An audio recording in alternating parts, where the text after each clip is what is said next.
a way of life. Your parliament also has some members. Yeah, whose forefathers' democracies were from the Indian state of Bihar, which is famous for centers like Vaishali. Friends, there is a natural warmth in the connection between our two countries. I must say, Indians are among the most passionate fans of the West Indies cricket team. We cheer for them with all our heart, except when they are playing against India. The relationship between our two countries is based on the foundation of centuries-old bonds. 180 years ago, the first Indians arrived on this land after a long and hard journey. Oceans away, the Indian beats blended beautifully with the Caribbean rhythm. Here, Bhojpuri found harmony with Creole. Dal pudi met doubles, and tabla made the steel pan.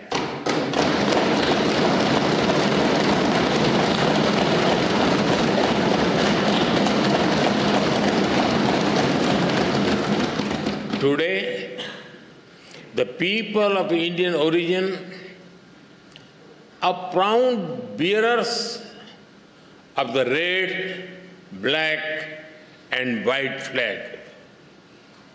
From politics to poetry, cricket to commerce, calypso to chutney, they contribute to every field. They are an integral part of the vibrant diversity that you all respect. Together, you have built a nation that lives its motto, together we aspire, together we achieve.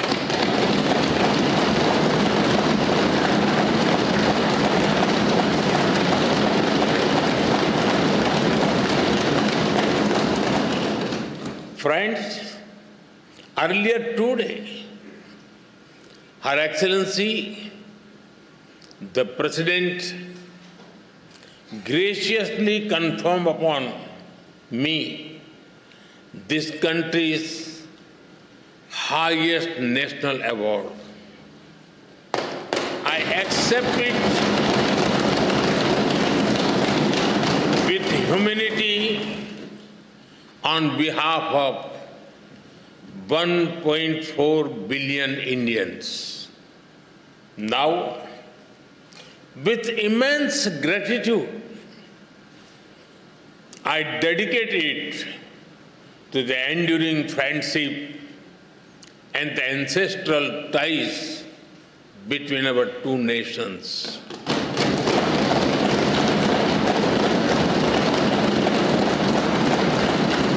Friends, I'm delighted to so many women members in this House.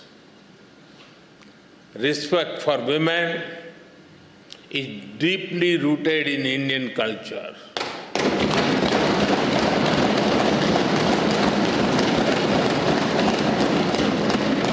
One of our important holy texts, the Skanda Purana, says, Dasaputro sama kanya, Dasaputran pravardhayan, Yat phalam labate mratyam, Tat labhyam kanya ekaya. It means one daughter brings as much happiness as 10 sons. We are strengthening the hands of women to build a modern India. From space to sports, startups to science, education to enterprise, aviation to armed forces, they are leading India to a new future in various domains. Like you, we have our women who rose from humble beginnings to become our president.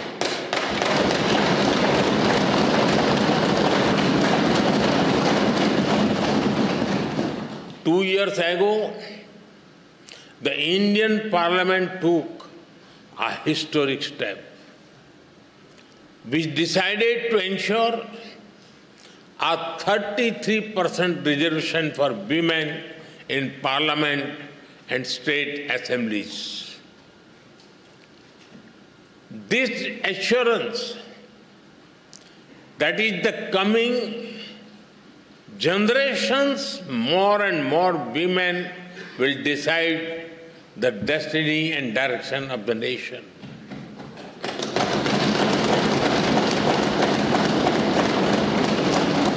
Women leaders are also thriving at the grassroots in India.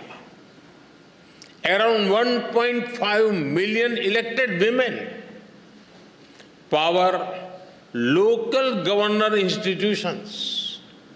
We are in an era of women-led development. This was also one of the important themes that we furthered during our G20 presidency. हम भारत में women lead development का एक नया model विकसित कर रहे हैं। अपनी G20 प्रेसिडेंसी के दौरान भी इस मॉडल की सफलता को हमने पूरी दुनिया के सामने रखा है। Distinguished members, today India is the fastest growing major economy in the world. Every sector, every region, and every society is part of this growth story. India's growth is inclusive and people-centric.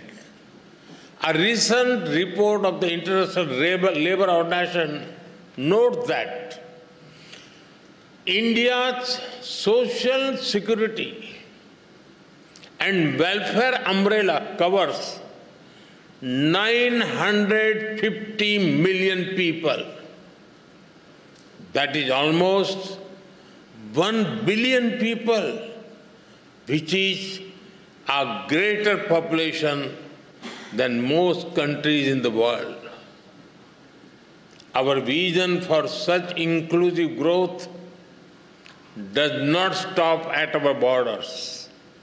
We see our development also as a responsibility towards others, and our priority will always be the global South.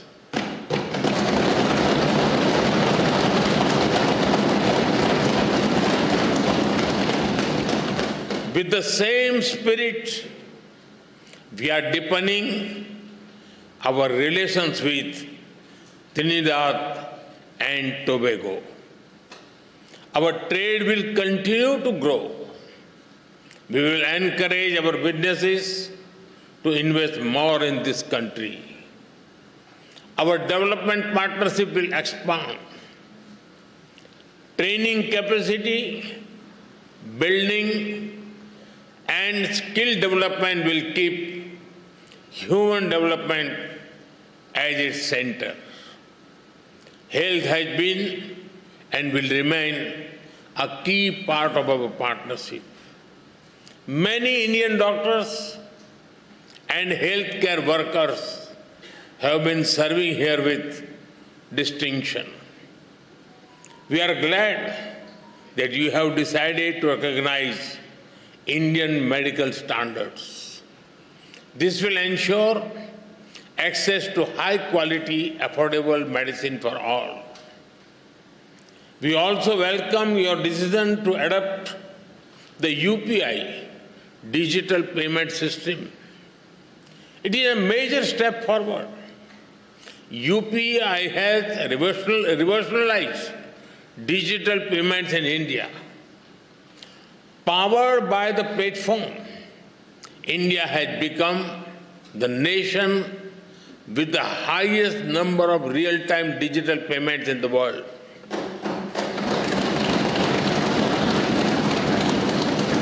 Today, in India, even the mango sellers have QR code. If you try to pay them in cash, they will ask you to use UPI because they don't have the change. We are also keen to collaborate on other digital innovations. As India develops AI tools to foster growth and development in the global south, Trinidad Tobago will be a priority nation for us.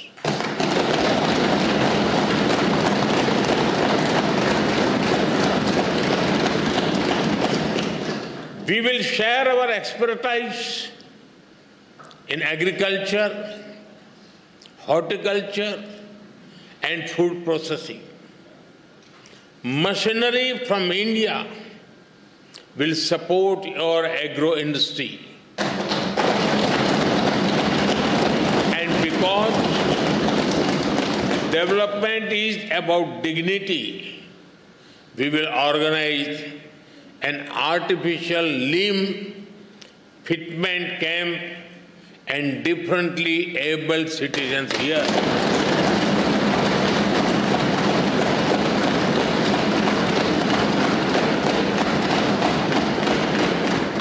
For us, there are no limits to our cooperation with you.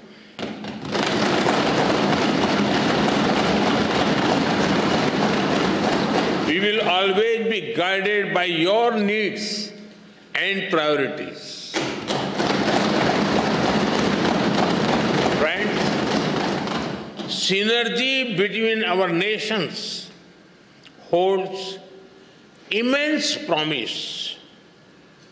As a key player in the Caribbean and bridge to Latin America, Trinidad and Tobago has a great potential. I am sure that our ties will help us forge a stronger connection with the wider region, building on the momentum of the second India CARICOM summit. We are eager to collaborate on initiatives that enhance trade and investment, build infrastructure and mobility, implement community development projects, and above all, support capacity building, training and skill development on a large scale. Friends, I also see our partnership in a larger global framework. The scale and speed of change in the world is unprecedented. There are fundamental shifts in the nature of politics and power. Free trade is under pressure. There are growing global divisions, disputes, and disparities. The world is faced with challenges of climate change, food, health, and energy security. Terrorism remains a pressing threat. Colonial rules of the past may have ended, but their shadows linger in new forms.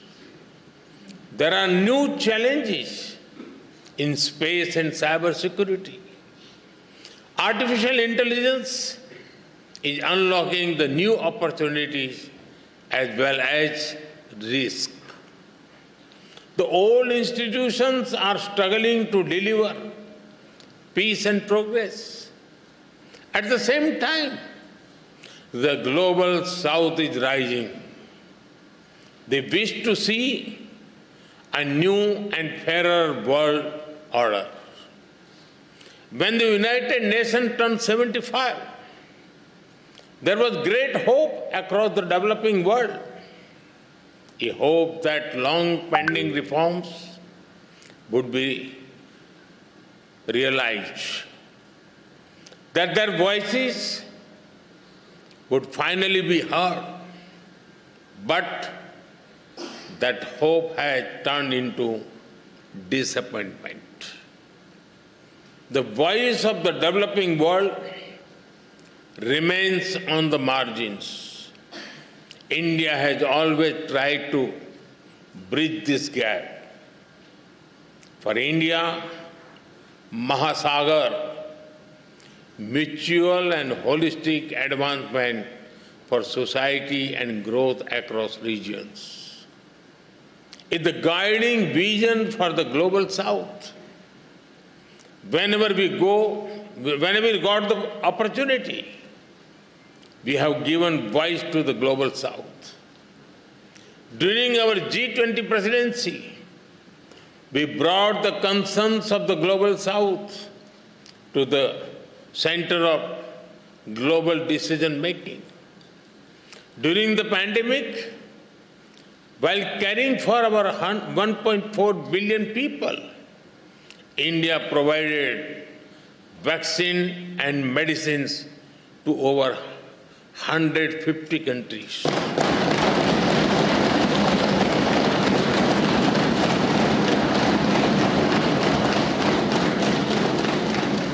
In times of disaster, we have responded swiftly with aid, relief, and solidarity. Our development partnerships are demand-driven, respectful, and without conditions. Distinguished members, it is time for us to work together to give the global south its rightful seat at the right table.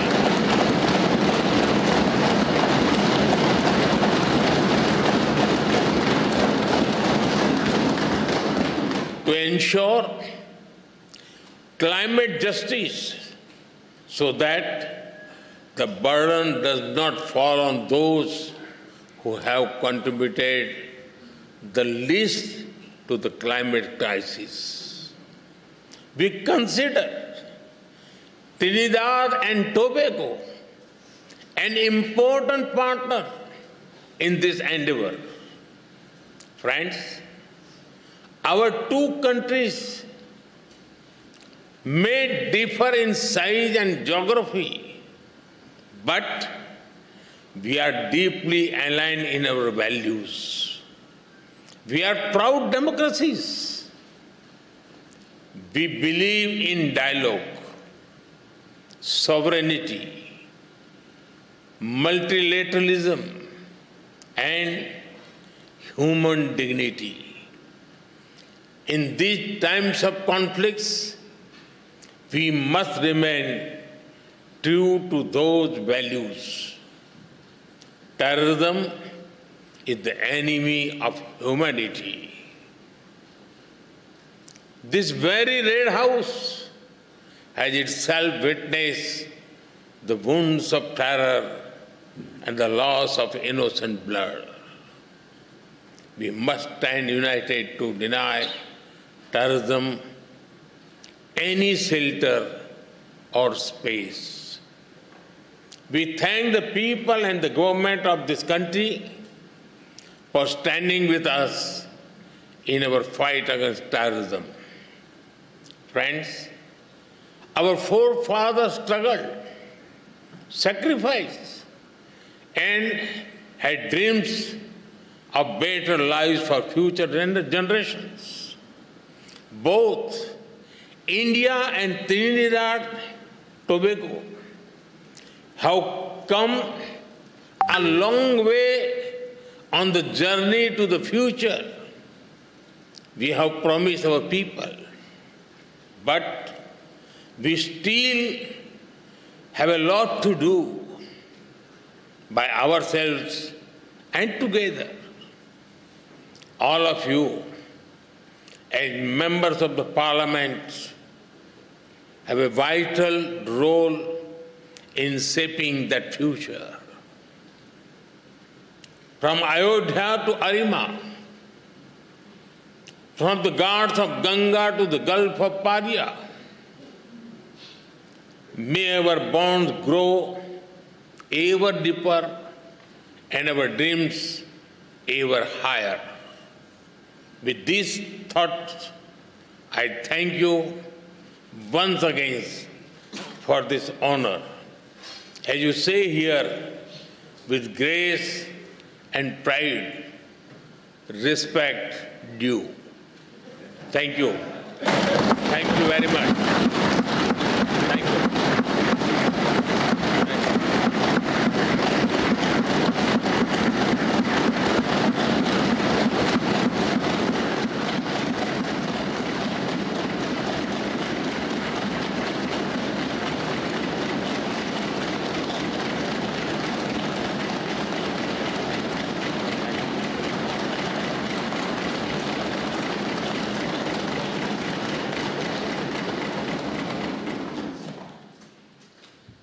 Honorable members of this joint assembly, I now call upon the Honorable Mrs. Kamala Prasad Bisesa of Senior Council, Member of Parliament and Prime Minister to deliver expressions of thanks on behalf of all parliamentarians here assembled.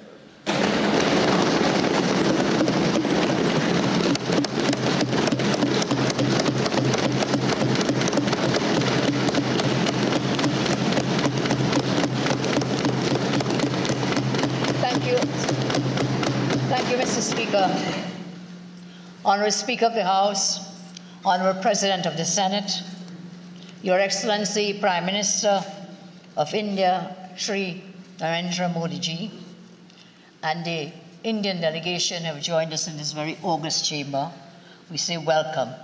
Excellency Dr. Jaishankar, Minister of External Affairs of the Republic of India, Your Excellency Mr. Pradeep Singh, High Commissioner for the Republic of India to the Republic of Trinidad and Tobago, honourable members of Parliament, esteemed members of the delegations, our very distinguished guests, and indeed members of the media, I say good morning to each and every one of you. Before I speak of the present, allow me to honour the past quickly and quietly etched into the heart of this, the seat of our democracy, the House of Representatives. I say to you all, welcome to Bhawan, the People's House, all of you.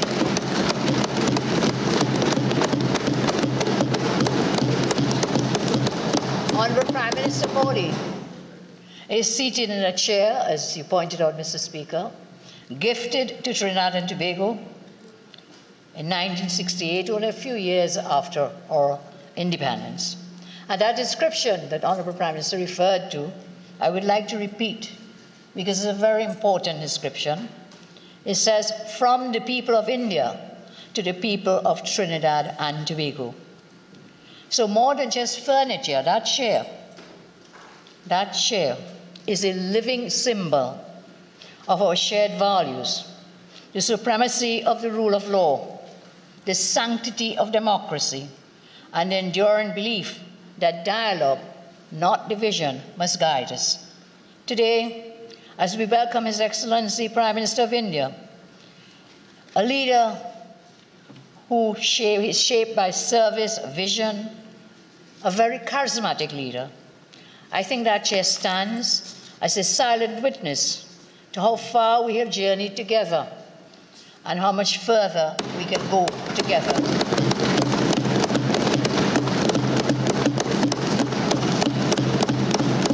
Honourable Prime Minister Modi reminded us that this year, 2025, marks 180 years since the first Indian indented laborers arrived on Nelson Island.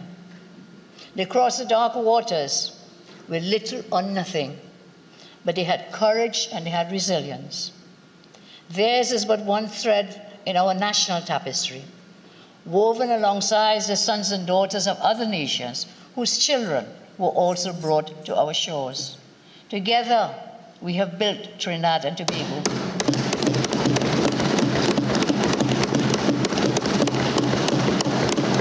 And nowhere is that shared legacy more vividly reflected than in this House or Parliament, the living symbol of our diverse democratic journey. So it is fitting that we welcome here today Prime Minister Modi, a leader of the world's largest democracy, a statesman whose story mirrors the hopes of ordinary people.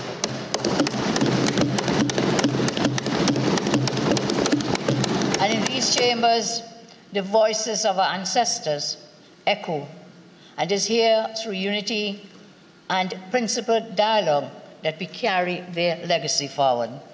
Earlier today, as mentioned, we had the distinct honor of conferring our country's highest national award, the Order of the Republic of Trinidad and Tobago. And Prime Minister Modi is recognized internationally as one of the world's most respected, most admired, visionary leaders who has transformed and redefined and repositioned his own country as a prominent and dominant global power.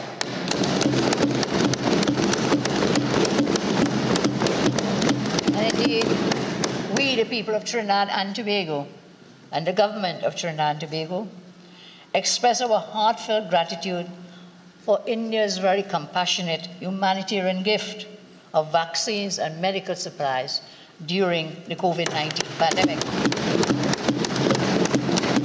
And I want us to remember that when some countries were hoarding their medical supplies and their vaccines, it was Sri Modi ji who ensured that even the smallest and most vulnerable countries, including Trinidad and Tobago, received these vaccines as a gift.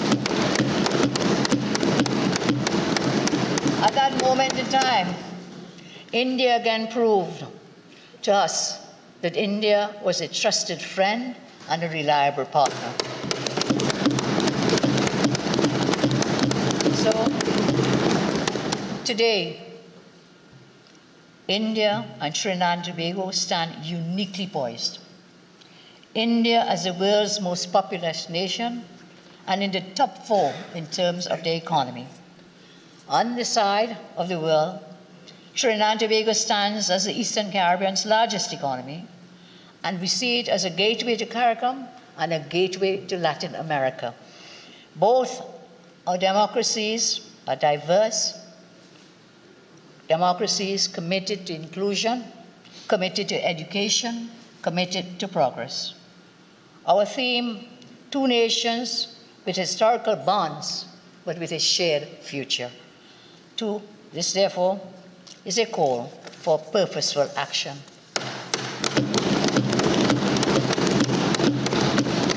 Some of us may know that bilateral trade between Trinidad and Tobago and India reached a record TT $1.2 billion, US $368.96 million in the last fiscal year.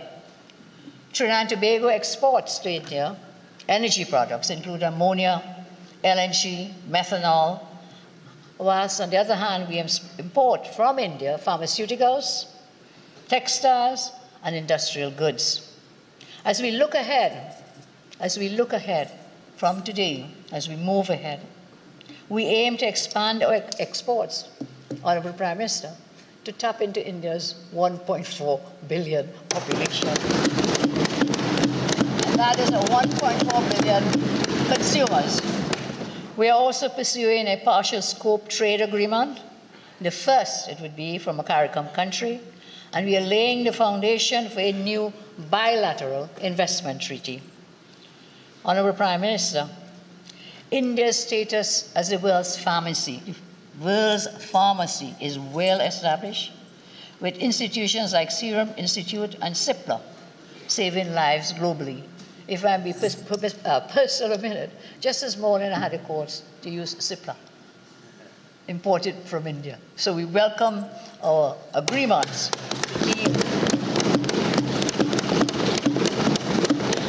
So we want to partner with Indian pharmaceutical leaders to establish local drug manufacturing facilities, biotech parks, telemedicine networks, and so enhance health resilience and create high-quality jobs in Trinidad and Tobago.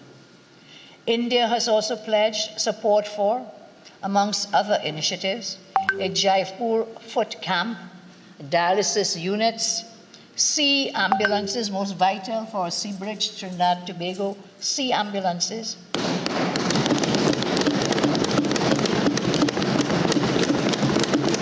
And these initiatives will directly benefit both Trinidad and Tobago. Energy remains central to both our economies. We are in discussions with Indian companies to participate in various energy-related projects here in Trinidad and Tobago. And we are proud to join India-led initiatives such as the Global Biofuels Alliance, Biofuels Alliance, and we thank Prime Minister Modi for presenting Trinidad and Tobago, gifting to us a solar rooftop system, a symbol of our shared commitment to sustainable energy.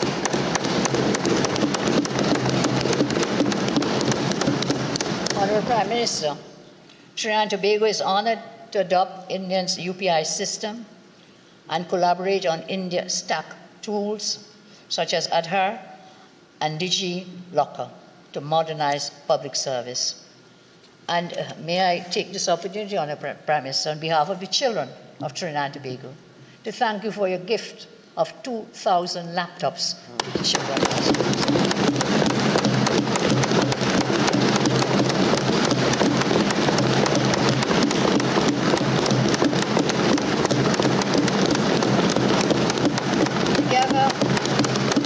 Together, it is our aim to position Trinidad and Tobago as a digital hub for the Americas and to empower a new generation of tech-savvy citizens here in our land.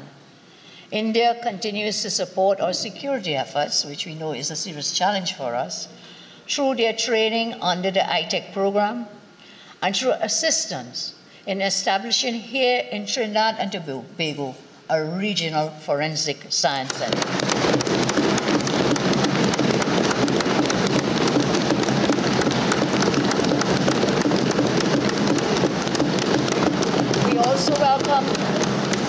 We also welcome India's offer of the Sashnet disaster alert system to strengthen our national emergency response.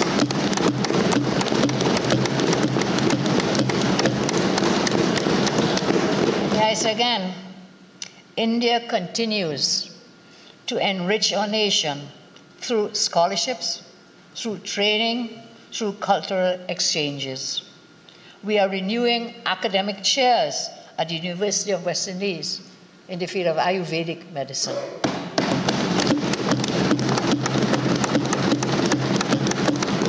We'll be expanding the Mahatma Gandhi Institute's reach and transforming Nelson Island into a cultural heritage site with digitized indentation mechanisms.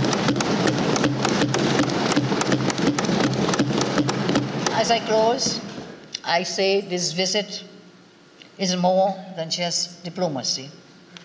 It marks the dawn of a renewed South-South partnership, grounded in shared history and grounded in forward-looking purpose. From cane fields we all came. We have come to digital frontiers. India and Trinidad and Tobago now walk as strategic partners.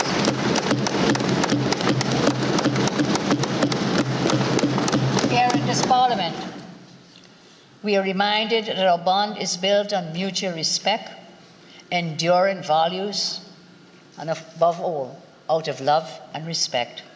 Prime Minister Modi, we thank you for your presence. We thank you for your vision.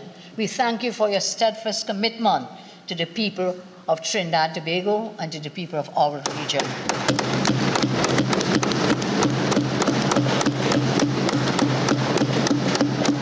Your honored presence reaffirms our shared commitment to unity, to innovation, and to peace. I say long live the friendship between Trinidad and Tobago and India. And I take this moment, sir, to thank all of you who have come to our shores. And we bid you to come again and to stay for longer.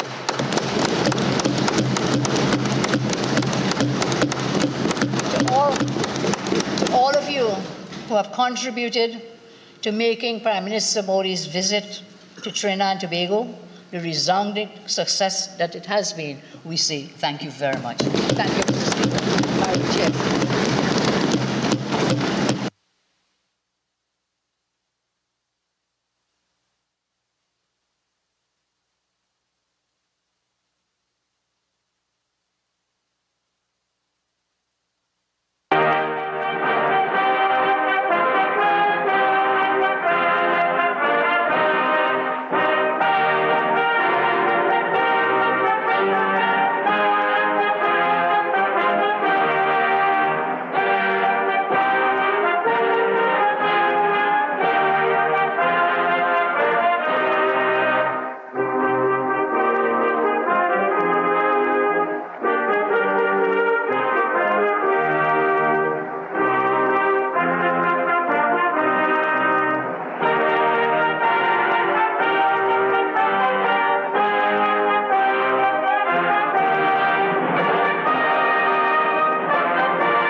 From the people of India to the people of Trinidad and Tobago. Speaker stage पर लिखे इन शब्दों ने PM Modi को भावुक कर दिया। लगातार मेज पर थापों का शोर दोनों देशों की मजबूत रिश्तों और सुनहरे भविष्य का आगाज करता हुआ नजर आया। जी हाँ, ट्रिनिडाद एंड टोबैगो की प्रधानमंत्री ने भी 1968 में भारत द्वारा उपहार स्वरूप दी गई उस कुर्सी